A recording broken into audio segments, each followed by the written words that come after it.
Mesdames et messieurs, bonjour. Je suis fier d'être avec vous, d'abord. Pourquoi? Parce que vous êtes des entrepreneurs, peut-être que vous êtes d'ailleurs des entrepreneurs de grande quantité, une entreprise, 2 entreprises, 3 entreprises, 10 entreprises, ou peut-être que vous êtes comme moi, des entrepreneurs fidèles à une entreprise. J'ai créé Ipsos en 1975 et depuis, j'ai plusieurs fois hésité, changé d'avis et j'en suis toujours le président aujourd'hui. Donc je vais vous parler de mon expérience dans une et seule entreprise qui est celle donc, que j'ai créée avec 2 autres collègues dans le Sentier à Paris, rue d'Aboukir en 1975. Donc nous étions 4. 2, 3 plus 1, 4 personnes. Et aujourd'hui, Ipsos, c'est une entreprise qui travaille dans 90 pays, dans 200 villes. Nous avons plusieurs dizaines de milliers de collaborateurs. Et donc, c'est un petit peu cette histoire-là que je voudrais vous raconter autour de la notion de fierté. Alors, pourquoi la notion de fierté est quelque chose qui est très important dans les entreprises en général, mais dans Ipsos en particulier, tout simplement parce qu'Ipsos est une société internationale. Et Ipsos est un enfant de la globalisation. C'est une société qui est née en 1975, qui s'est développée en dehors de la France à partir de 1990.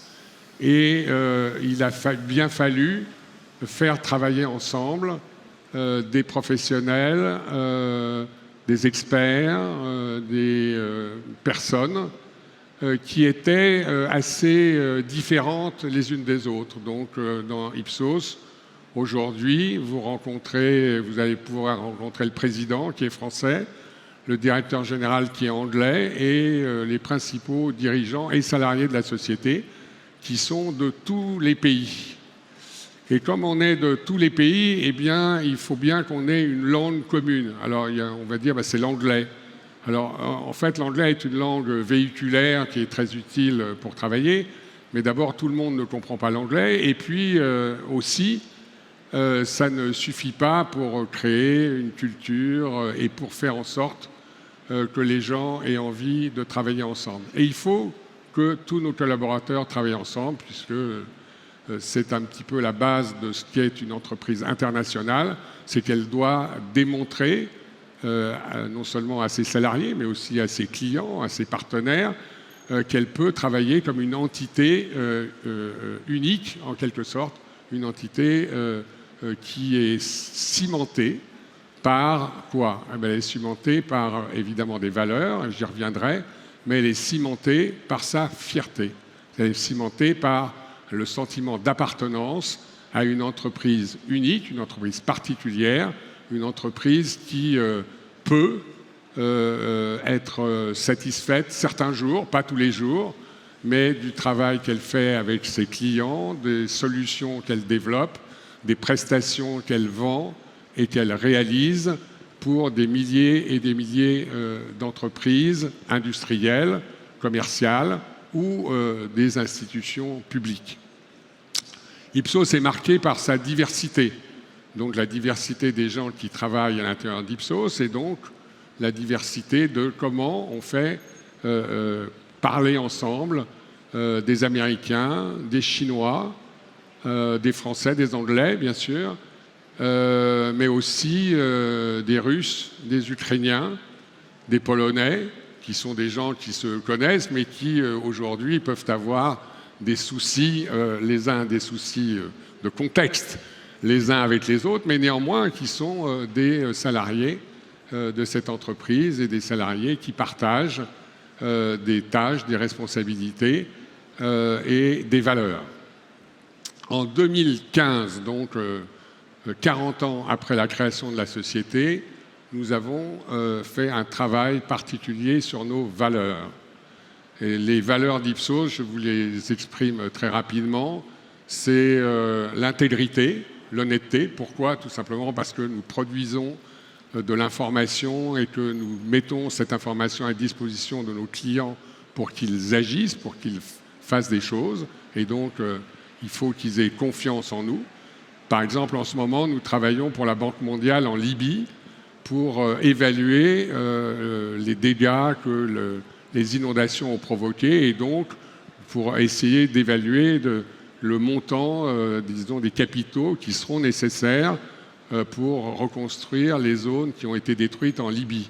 Mais on a fait le même travail en Turquie, en Syrie au moment du tremblement de terre et aussi en Ukraine d'ailleurs pour essayer d'évaluer les dégâts de la guerre russe en Ukraine. Donc il faut être honnête, il faut dire les choses telles qu'elles sont et il faut que tout le monde croit à ce qu'on fait parce que nous le faisons sérieusement et dans des conditions, disons, d'éthique les plus importantes possibles.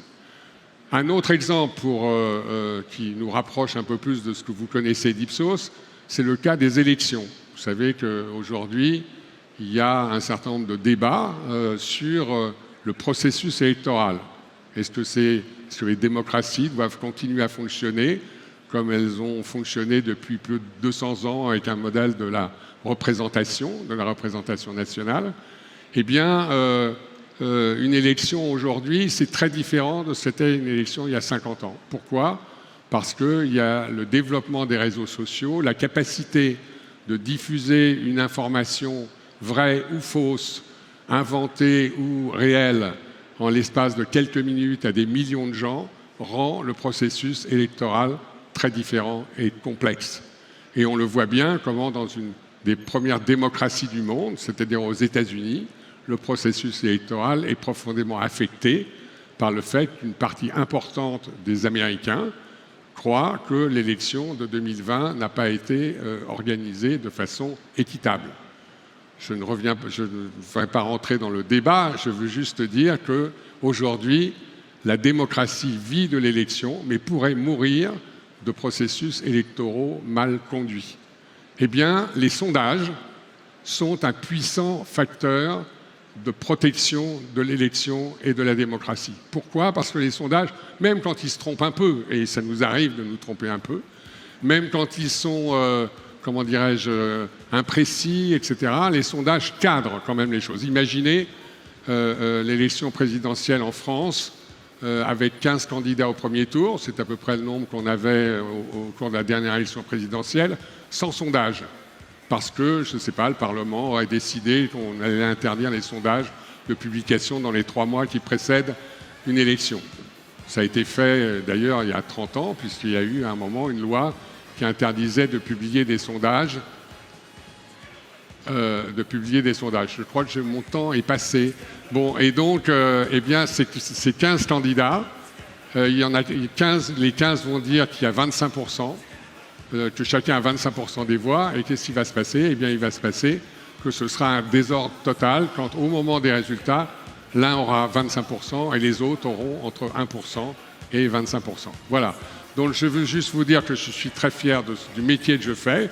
J'espère que je vous ai partagé ma passion et j'espère que vous autres, vous aurez aussi la chance d'exercer pendant très longtemps le métier que vous aurez choisi. Merci beaucoup.